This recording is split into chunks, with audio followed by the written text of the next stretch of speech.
Hello guys, आज मैं आप लोगों को टैली का बिल्कुल पूरा कोर्स और जीएसटी का भी बिल्कुल पूरा कोर्स आप लोगों को बिल्कुल फ्री में पढ़ाने वाला हूँ। और ये मैंने कोर्स जो है सीए संतोष पाल क्लासेस से मैंने कोर्स परचेज किया था। उसमें मुझे ये 3,999 रुपये का पड़ा था, यानी कि पूरे के पूरे 4,000 रुपये का मुझे पड़ा था।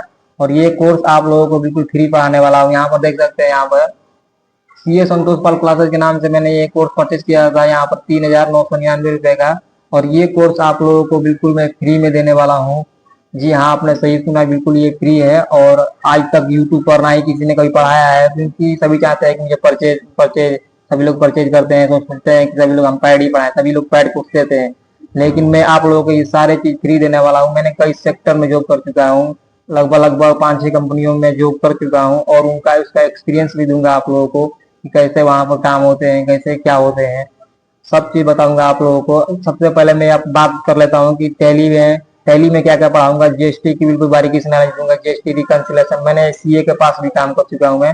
सीए राम अक्षय के नाम से एक है, सेक्टर 12 में, हरियाणा में रहते हैं, और हरियाणा में मैं भी रहता हूँ। तो वहां पर मैंने ये वो एक एडवोकेट थे, एक एडवोकेट लॉयर हैं वो। तो वहां पर मैंने जॉब किया हुआ है, वहां पर 1 साल तक। वहां पर जीएसटी रिपोर्ट, जीएसटी रिकंसिलेशन का काम होता है वहां पर ये सब आपको बिल्कुल फ्री में पढ़ाने वाला हूँ, कैसे रिकंसिलेशन किया जाता है। आज तक यूट्यूब पर कहीं भी नहीं मिलेगा, आप खुद ढूंढ लीजिएगा, बिल्कुल यूट्यूब पर कहीं भी नहीं मिलेगा, क्योंकि मैंने खुद ढूंढा हुआ है, आज तक यूट्यूब पर नहीं है। और ये आप लोगों को बिल्कुल फ्री में मैं देने वाला हूँ। चैनल को सब्सक्राइब जरूर कर लीजिएगा, ताकि ये मेरी कोई भी वीडियो आपके पास पहुंचती रहे। चलिए मैं आप लोगों को ये बता देता हूँ कि मैं टैली में और जीएसटी में क्या क्या आप लोगों को पढ़ाऊंगा। टीडीएस के बारे में मैं आप लोगों को बता दूंगा, कौन से सेक्शन कितने काम आते हैं, कौन कौन से सेक्शन काम आते हैं। मैं अब ये टैली के बारे में बता देता हूँ कि मैं टैली में क्या क्या पढ़ाऊंगा। पहली में मैं एक नॉर्मल सेल के बारे में बताऊंगा, नॉर्मल सेल के बारे में सही बताते हैं तो नॉर्मल सेल के बारे में बताऊंगा। जीएसटी सेल के बारे में बताऊंगा। जीएसटी सेल बहुत प्रकार की होती है, जीएसटी सेल में भी कई प्रकार की होती है। आप लोग जब पढ़ाऊंगा तो मैं आप लोगों को दिखाऊंगा जीएसटी सेल किस तरह होती है। एक्सपोर्ट के सेल के बारे में बताऊंगा, एक्सपोर्ट सेल होता क्या है, इसकी एंट्री कैसे की जाती है, कैसे सेल किया जाता है, सब के बारे में बताऊंगा आप लोगों को। आरसीएम सेल के बारे में बताऊंगा, जैसे ट्रांसपोर्ट कंपनी है, अभी मैं खुद एक ट्रांसपोर्ट कंपनी में जॉब करता हूँ, तो आरसीएम वहां पर सेल होती है, आरसीएम पर ही काम होते हैं। एफआरसी भी काम होता है, आरसीएम भी, दोनों पर ही काम होता है। फॉरवर्ड चार्ज मैकेनिज्म और ये रिवर्स चार्ज मैकेनिज्म होता है, ये अलग अलग होता है। इसके बारे में बिल्कुल बारीकी से आप लोगों को बताऊंगा। एसीजेड क्या होता है, स्पेशल इकोनॉमिक जोन, ये क्या होता है। या डीम्ड एक्सपोर्ट क्या होता है। डीम्ड एक्सपोर्ट मतलब मान लेना कि ये एक्सपोर्ट है, आप इंडिया से इंडिया में बेच रहे हैं, फिर भी वो क्या हो जाएगा, एक्सपोर्ट मान लिया जाएगा। कब मान लिया जाएगा, इसके बारे में बारीकी से हम चर्चा करेंगे। सबसे पहले ऑप्शनल वाउचर क्या होता है। ऑप्शनल वाउचर किस लिए यूज किया जाता है, ऑप्शनल वाउचर से क्या स्टॉक आइटम में कोई प्रभाव पड़ता है, ये सारे चीज की नॉलेज आपको दी जाएगी।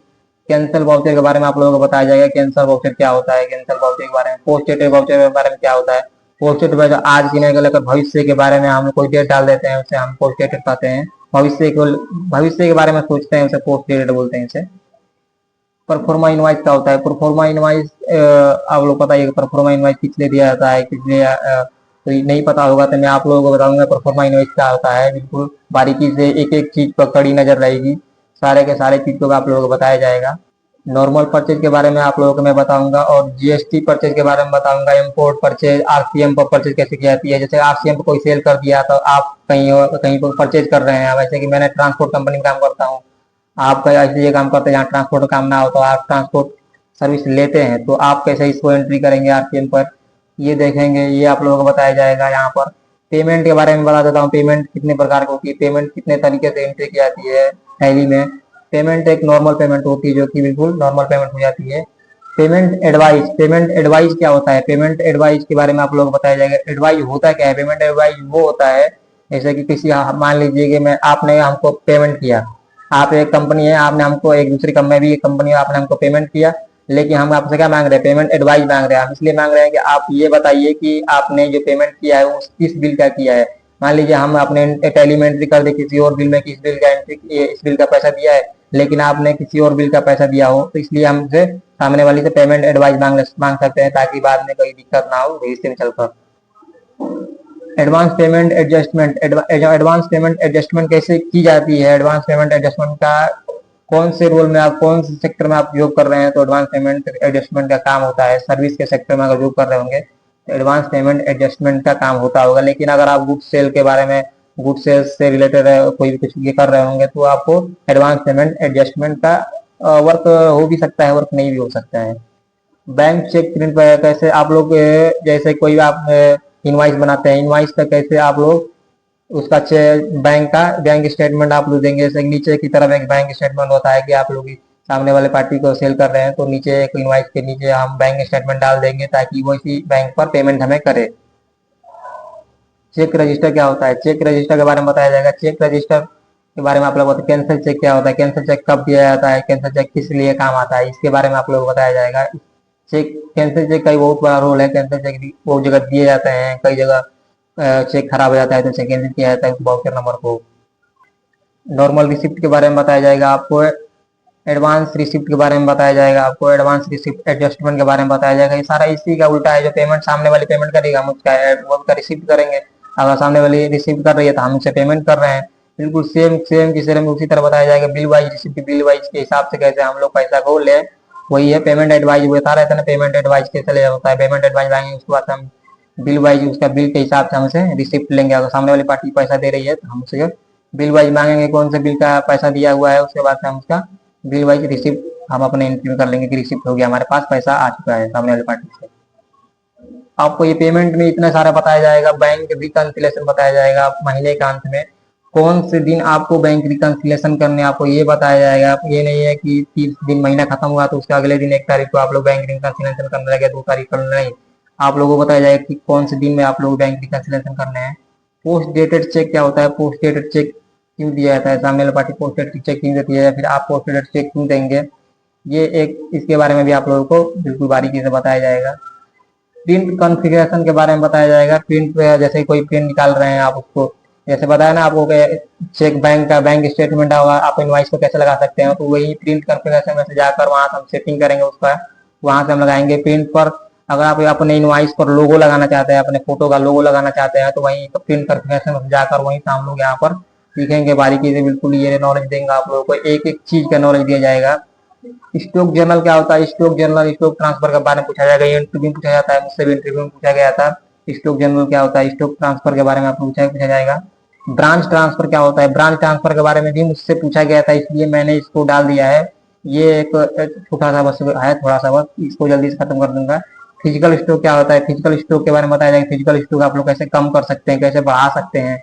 आप लीजिए आप स्टॉक में मान लीजिए कि कुछ कमी हो गया स्टॉक में, आपके पास 20 मान लीजिए कि 20 मैंगो थे और उसमें से 5 मैंगो खराब हो चुके हैं, तो स्टॉक में भी आप अपने टैली में भी इसे 15 कैसे करेंगे और कैसे वो सही हो जाएगा। ये स्टॉक का इसी से फिजिकल स्टॉक से ही होता है। फिजिकल स्टॉक से ही हमारा जो है कि कम होता है या भी बढ़ाता है। यहाँ से हम अपने मैनुअली बढ़ा सकते हैं या उसे घटा सकते हैं। Enable batch expiry date, enable batch expiry date इसलिए काम आता है, ये जब ज्यादातर दवाओं के काम आता है, जो कि मेडिकल स्टोर होते हैं या फिर मेडिकल स्टोर हो गए या फिर कोई बहुत बड़ी जैसे कि ट्रेडर है, वो क्या करते हैं सेल करते हैं, बहुत बड़ा होलसेल करते हैं, तो उनके लिए यहाँ पर ये इनेबल बैच एक्सपायरी डेट का ऑप्शन ऑन करने पड़ते हैं। क्योंकि उसी समय में आप लोग बता दूंगा, क्योंकि ये इसलिए होता है कि ताकि अगर कोई साल 1 साल तक ना बिके, अगर 1 साल के बाद अगर आप लोग बेच रहे हैं तो पता चला कि ये इसका क्या कहते हैं कि ऑर्डर आ गया और हम इसके अगर ले जाकर किसी को और के बेच दे रहे हैं और हमको पता नहीं चल पाता है कि एक्सपायरी हुआ है कि नहीं हुआ, हमने चाहे उठाकर ज्यादा था, कोई हेल्पर था उसने उठाया पैक किया और उसके बाद हमने किसी को सेल कर दिया, तो ये एक्सपायरी था। तो यहाँ से हम जैसे ही सेल करेंगे उसे तो पहले ही बता देगा कि ये बैच जो है, ये बैच नंबर ये एक्सपायरी हो चुका है, इसे आप सेल ना कीजिए। स्टॉक आइटम में आप लोगों को ये दिखाएगा ही नहीं जिस दिन बेचेंगे। मान लीजिए इसका एक्सपायरी डेट खत्म हो गया है, 1 तारीख खत्म हो गया, आपने 2 तारीख को सेल करना चाहा तो 2 तारीख को ये स्टॉक आइटम में आपका नहीं दिखेगा, खाली दिखेगा बिल्कुल स्टॉक आइटम। जॉब वर्क क्या होता है, जॉब वर्क के बारे में आप लोग बताया जाएगा। जॉब वर्क एक बहुत बड़ा रोल है, जॉब वर्क को आप लोगों को पता ही होना चाहिए। डिलीवरी चालान के बारे में बताया जाएगा। डिलीवरी चालान क्या होता है, material in material out, material in और मटेरियल आउट जॉब वर्क में ही काम आते हैं। परचेज ऑर्डर के बारे में बताया जाएगा। आपने किसी को परचेज ऑर्डर देते हैं, जैसे कि एक फोटो देख लीजिए यहाँ पर, ये मैं एक फ्लिपकार्ट अमेजोन ब्लिंकिट पर सेल होते थे तो वहां पर मैं जो किया हूँ, तो यहाँ पर उसका फोटो देख लीजिए। यहाँ पर हमारे पास सबसे ऊपर हम लोग आते थे और हमारे पास यहाँ पर परचेज ऑर्डर आते थे। परचेज ऑर्डर का हिसाब से हम लोग उसका मटेरियल उसका एंट्री करते थे और हम एंट्री कर लेते थे। बाकी इसका एक वेबसाइट भी थी अमेजोन की एक वेबसाइट भी थी, वहां से उठाते थे। ब्लिंकिट की भी एक वेबसाइट थी, ब्लिंकिट पर हम जाकर वहां पर वहीं से ये प्रिंट निकलता था, परचेज ऑर्डर वहीं से निकलते थे, हमें मैनुअली आते नहीं थे, परचेज ऑर्डर वहीं पर निकल जाते थे। ब्लिंकिट का एक से वेबसाइट था, उसी वेबसाइट से हमसे निकाल लेते थे। पर ई इनवाइस इलेक्ट्रॉनिक इनवाइस, इनवाइस के बारे में आप लोगों को बताया जाएगा कि इनवाइस क्या होता है। इनवाइस के बारे में आप लोगों को बारीकी से बताई जाएगी, कैंसिल कैसे किया जाता है, रीनेम कैसे किया जाता है, इसके बारे में। ये ई इनवाइस और ई वे बिल दोनों एक ही में होते हैं, वो दोनों अलग अलग नहीं खुलते हैं, एक ही में। ई इनवाइस खोल देंगे तो वहीं से ई बिल खुल जाएगा, ई वे बिल खोल देंगे तो वहीं से इनवाइस खोल दिया जाएगा, दोनों एक एक तरफ खोल दिया जाएगा। देख लीजिए यहाँ पर मैं दिखा दे रहा हूँ, इनवाइस और ये आपका ई वे बिल दोनों खोल सकते हैं साथ में। कॉस्ट सेंटर के बारे में बताया जाएगा, कॉस्ट सेंटर के बारे में बताया जाएगा, कॉस्ट सेंटर क्या होता है, और उसके बाद से गोडाउन के बारे में बताया जाएगा, गोडाउन अलग अलग गोडाउन पे कैसे वर्क किया जाता है, इसके बारे में आपको बताया जाएगा। बाकी ये सारे देख सकते हैं यहाँ पर मैंने नोट्स बना रखे हैं, ये नोट्स आप लोगों को बिल्कुल फ्री में दिए जाएंगे। नोट्स आप लोगों को बिल्कुल फ्री में, जैसे जैसे पढ़ाता रहूंगा वैसे वैसे आप लोगों को नोट्स देते जाऊंगा। बाकी वीडियो पसंद आए तो लाइक और सब्सक्राइब जरूर कर दीजिएगा।